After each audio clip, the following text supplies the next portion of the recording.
जो आज मार्केट में हो रहा है ये कोई कोइंसिडेंट नहीं बल्कि एक फुल प्रूफ स्ट्रैटेजी है। इस लॉजिक को बोलते हैं ट्रम्प का ट्वीट गेम। तो मैं समझाता हूं कि ये ट्वीट गेम क्या किया जाता है। अभी बाजार संभला भी नहीं था और ट्रम्प चाचा ने फिर से एक ट्वीट करके पूरा गेम पलटा दिया।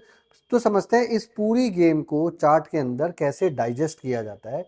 आखिर आज चार्ट क्या बोल रहा है वो हमें समझना है। जैसा कि सबको पता था कि न्यूज पॉजिटिव हो सकती है, तो लोगों ने क्या सोचा, वापस से आज बाजार प्लस होगा या फिर वापस से माइनस की साइड में आएगा। तो समझते हैं शॉर्टर्स की तरफ से सबसे पहले, क्योंकि बाजार गैप अप खुलता है तो सबसे पहले लोग प्रॉफिट बुकिंग के लिए आते हैं, तो वहां पे कुछ शॉर्टर्स भी आ जाते हैं क्योंकि उन्हें को पता है कि लोग प्रॉफिट बुकिंग करने आएंगे तो ज्यादा प्रेशर होगा। तो अब समझते हैं ज्यादा प्रेशर आया है क्यों नहीं आया। तो ज्यादा प्रेशर इसलिए नहीं आया क्योंकि पहला रीजन ये था, बहुत दिनों से क्या हो रहा था, मार्केट प्लस खुल रहा था गैप अप में पूरा का पूरा और उसके बाद से डाउन हो रहा था, नीचे माइनस खुल रहा था तो उसके बाद से बाजार प्लस हो रहा था। बट यार समझने की एक बात है कि बाजार इस बार बिना किसी पॉजिटिव न्यूज के ऊपर खुला था। तो लोग ये भूल गए कि अभी कोई पॉजिटिव न्यूज था नहीं, बाजार ऊपर खुल गया और लोग सोच रहे थे कि और चलेगा। तो बाजार एक दिन में 2-2.5% चलता है तो थोड़ा सा स्टक हो जाता है, तो हमें थोड़ा सा वेट करना चाहिए, ठीक है। तो ये बात उनको अच्छे से पता है मार्केट में कि बाजार 2% से ज्यादा नहीं चल सकता, इसलिए ज्यादातर लोगों ने इंटरेस्ट नहीं दिखाया। बट यहाँ पे आपको अगर एक चीज देखने को मिलेगी, बहुत सारे स्टॉक्स अपने लाइफ टाइम हाई की तरफ पहुंचने वाले हैं। तो ये क्या इंडिकेशन है? ये इंडिकेशन है मार्केट में एक नई चाल आने वाली है, जो कि आपको मैं बताऊंगा। अभी इस वीडियो में बने रहना। इस वीडियो में एक ऐसा लॉजिक बताऊंगा जो हिस्ट्री में पहली बार हो रहा है, तो वीडियो को ध्यान से देखना। तो यहाँ पे क्लियर कट है, हम लोग वापस से उसी लेवल की तरफ रहेंगे। 24,447 will act as a Lakshman Rekha.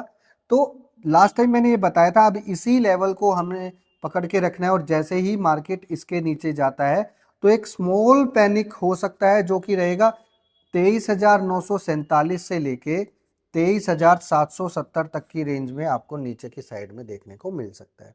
But अगर बाजार जाता ही नहीं है और बाजार वापस से क्रॉस करता है 24,447, then only we will think about it कि मार्केट एक बुल जोन में पहुंच चुका है और इसके बाद मार्केट रुकेगा नहीं। लोगों को यही लगेगा कि मार्केट नीचे आएगा, अनदर 800 से 1000 पॉइंट वापस से करेगा, जो कि मैं ज्ञान की स्टोरी में बता चुका हूं, आज फिर से बताऊंगा वो आपको चीज। अगर बाजार नीचे की साइड में आ जाता है तो आपको और बाजार में 23,770 के नीचे अगर बाजार ब्रेक करता है तो नीचे आपको और 200 से 300 पॉइंट की रैली देखने को मिल सकती है और फाइनल सपोर्ट रहेगा 23,447 will act as a final support. अगर ये मार्केट में टूट गया तो फिर आप सोचना कि मार्केट अगले 2 महीने तक मार्केट उस जोन में नहीं आ पाएगा।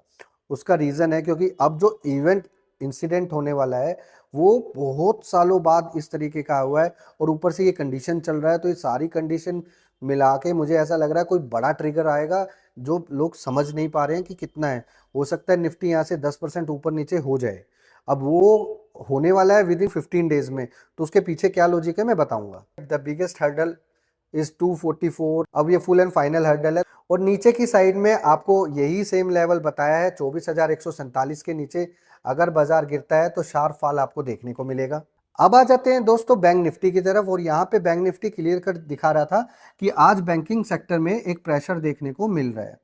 अब बैंक निफ्टी का मैंने आधे घंटे का ही चार्ट क्यों लिया हुआ है, जस्ट आपको समझाने के लिए कि पूरे दिन मार्केट में एक फ्लक्चुएशन माइनस साइड की तरफ ही हो रही थी। तभी आज सारे बैंकिंग के स्टॉक्स में जैसे federal bank, ICI bank, axis bank और सारे बैंक सब के सब माइनस थे। एक मार्केट में एक र्यूमर्स भी फैला हुआ है कि बैंकिंग सेक्टर को लेके कुछ बड़ा प्रॉब्लम हो रहा है, तो हो सकता है आरबीआई कुछ स्ट्रिक्ट एक्शन ले ले, तो उसकी वजह से भी बैंकिंग सेक्टर में थोड़ा फियर बढ़ा हुआ है। तो अब यहाँ पे अगर ये फियर बढ़ता है और अगर अब यहाँ से कोई फियर बढ़ता है तो उसका आपको एक नेगेटिव रोल देखने को मिलेगा। अब यहाँ पे भी 56,256 will act as a crucial support, जो कि आज का लो ही है। अक्सर आप लोगों ने देखा होगा कि बहुत सारे प्रोफेशनल पीपल डे का हाई डे का लो रखते हैं। तो यहाँ पे आपको क्या स्ट्रैटेजी फॉलो करना है, यहाँ पे आपको 55,856 का लेवल की तरफ ध्यान रखना है, क्योंकि दोनों का जो गैप का लेवल है वो बीच में है। तो अब यहाँ से क्या करना है, जैसे ही लेवल मार्केट नीचे आएगा 55,856 के नीचे, तो आपको 55,456 से लेके 55,256 के बीच में एक बार कवर करना है, और जैसे ही मार्केट 55,256 ब्रेक करेगा उसके नीचे आपको अचानक से 500 से 800 पॉइंट का शार्प फॉल देखने को मिलेगा, जो कि एकदम सडन पैनिक होगा, लोगों को समझ में नहीं आएगा। अब यहाँ पे समझते हैं कि बैंक निफ्टी का जो क्रूशियल सपोर्ट है वो था 55,856, और अपसाइड का जो लक्ष्मण रेखा है वो है 57,256। जब तक 57,256 ब्रेक नहीं होगा अपसाइड में, हम कोई भी तूफानी रैली नहीं करेंगे। 56,256 के ऊपर जो तूफानी रैली होगी उस वो ऊपर में 58,856 से लेके 59,456 तक के लेवल दिखा सकती है। तो गाइज इसको बिल्कुल भी इग्नोर मत करना, क्योंकि ये बहुत बड़ा ट्रिगर है। और वीडियो को भगाकर नहीं देखना, क्योंकि एंड में मैं बताऊंगा कि मैं क्यों बोल रहा हूँ, कौन सा लॉजिक है जिसकी वजह से निफ्टी यहाँ से 5 से 10% के बीच में फ्लक्चुएशन हो सकता है। यहाँ पे भी आपको एक चीज देखने को मिलेगी कि मार्केट अचानक से वहीं पे रुका हुआ है, इसी लेवल के आसपास, क्योंकि ये लेवल ही बड़ा क्रूशियल लेवल है, और यहाँ से आपको पता लग रहा है कि मार्केट किस तरीके से ऊपर की साइड में रन कर सकता है।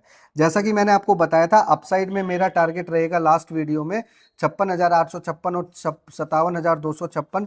तो आज एग्जैक्टली वही टच हुआ और मार्केट गिर गया।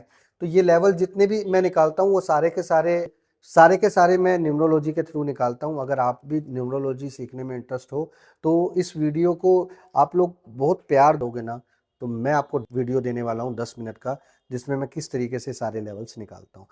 जिसको लोग लाखों में बेच रहे हैं ना, मैं वो free of content, free of cost आपको प्रोवाइड कर दूंगा। अब यहाँ पे आ जाते हैं सीधा स्टॉक्स पर।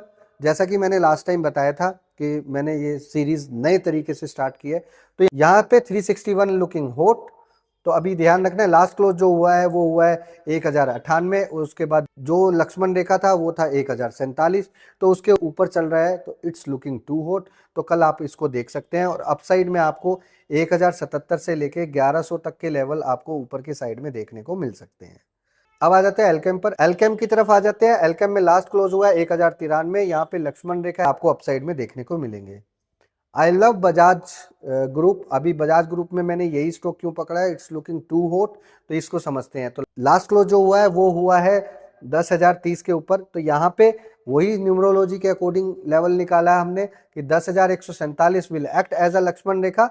अगर बाजार इसके ऊपर चलता है 10,370 से लेके 10,547 तक आपको ये लेवल अपसाइड में देखने को मिल सकता है।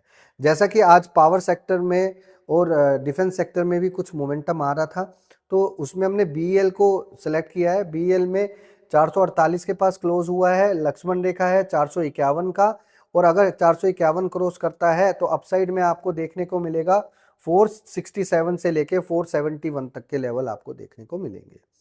यहाँ पे सुपर हॉट स्टॉक में 2 स्टॉक्स हैं। पहला गेल। गेल के ऊपर ध्यान रखना है। गेल के में आपको आने वाले 3-4 दिनों में बड़ी मोमेंटम दिख सकता है, क्योंकि गेल न्यू प्रोजेक्ट्स के ऊपर बहुत ज़्यादा काम करने का प्लान कर रहा है। एंड द पावर ग्रिड में वही पावर सेक्टर चल रहा है, तो इस वजह से हम पावर सेक्टर की तरफ ज़्यादा ध्यान देकर बैठे हुए हैं। और पावर ग्रिड 307 के ऊपर सुपर लुकिंग हॉट है, और अपसाइड में आपको 327 से लेके 341 तक के लेवल आपको जल्दी देखने को मिल सकते हैं। तो यहाँ पे आपको क्लियर कट समझ में आ गया होगा। तो मार्केट में फिर से न्यूज़ का खेल चल रहा है, तो आज समझते हैं न्यूज़ का गेम कहाँ पे ज़्यादा हो रहा है। बस ट्रम्प चाचा का ट्वीट का खेल चल रहा है। तो ट्रम्प एक तरफ कह रहे हैं, चाचा एक तरफ बोल रहा है कि हम डील करने के लिए तैयार हैं, दूसरी तरफ ईरान क्या कर रहा है, जो अमेरिका ने जो ब्लॉकेज किया हुआ है उस ब्लॉकेज से हटकर वो एक नया रूट पकड़ रहा है, और नया रूट अगर उसने पकड़ लिया तो वो ऑयल सप्लाई अगर लोगों तक पहुंची जाएगी तो फिर ट्रम्प चाचा और संकी हो जाएगा, और फिर वो और ट्वीट का गेम खेलने लगेगा। तो इस बात को आपने समझना है पूरा। अब यहाँ पे ये सारा प्रॉब्लम हो रहा है, और उसी प्रॉब्लम्स के दौरान में चाइना ने एक अलग गेम खेल दिया है। सीधा क्लियर कट बोल रहा है, मैं यूएस को सोलर इक्विपमेंट दूंगा ही नहीं। आईपीओ के रिगार्डिंग है, ये एक अलग तरीके की न्यूज़ है। बाकी वही है, गेल के अंदर बहुत ज़्यादा सोलर पावर वाला वो चल रहा है। एंजल वन के अंदर एक न्यूज़ था, इनके बहुत सारे क्लाइंट्स चले गए हैं, जो कि मेजर कैटेगरी एचएनआई की थी। तो एंजल ब्रोकिंग को छोड़कर जाने का कोई तो एक रीज़न होगा ही ना। तो सोचो आने वाले टाइम में इसमें भी कुछ प्रॉब्लम हो सकता है। अब आ जाते हैं उस मेन पॉइंट के ऊपर जो मैं आपको बोल रहा था। इतिहास में पहली बार ऐसा हो रहा है कि एचडीएफसी बैंक और आईसीआई बैंक का रिजल्ट आने वाला है, वो भी सैटरडे को, पहला पॉइंट। अब कल का डेट है 16 और मेरे ज्ञान के अकॉर्डिंग 17। तो अगर कल ये डेट नहीं आया, अगर कुछ नहीं हुआ कल, तो ट्रम्प चाचा 17 तारीख को कुछ करेगा। और अगर ये सब कुछ गेम इसलिए हो रहा है कि मार्केट को गैप अप और गैप डाउन करने के लिए है, तो ये सारा का सारा इफेक्ट आईसीआई बैंक और बैंक के ऊपर फोड़ा जाएगा कि इसकी वजह से मार्केट ज्यादा फोड़ा गया है। ये रीजन क्या होता है, एक स्टोरी क्रिएट की जाती है और एक्चुअल स्टोरी को दबा दिया जाता है, और एकदम से वो एक्चुअल स्टोरी जब उठ कर आती है ना, तो अचानक से मारती है। और अगर एचडीएफसी और आईसीआई बैंक एक साथ माइनस खुल गए ना, या प्लस खुल गए, तो 5 से 7% अकेले मूव करवा देंगे मार्केट में। उसी में लोगों को लगेगा ये ट्रम्प की ट्वीट का गेम चल रहा है, इसमें इसका चल रहा है, तो असली न्यूज दबा दी जाती है। ऐसे मोर लॉजिक्स को आप जानना चाहते हो और स्पेशली ट्रम्प की ट्वीट वाले लॉजिक को जानना चाहते हो, तो कमेंट बॉक्स में ट्रम्प का ट्वीट लॉजिक जरूर लिखना।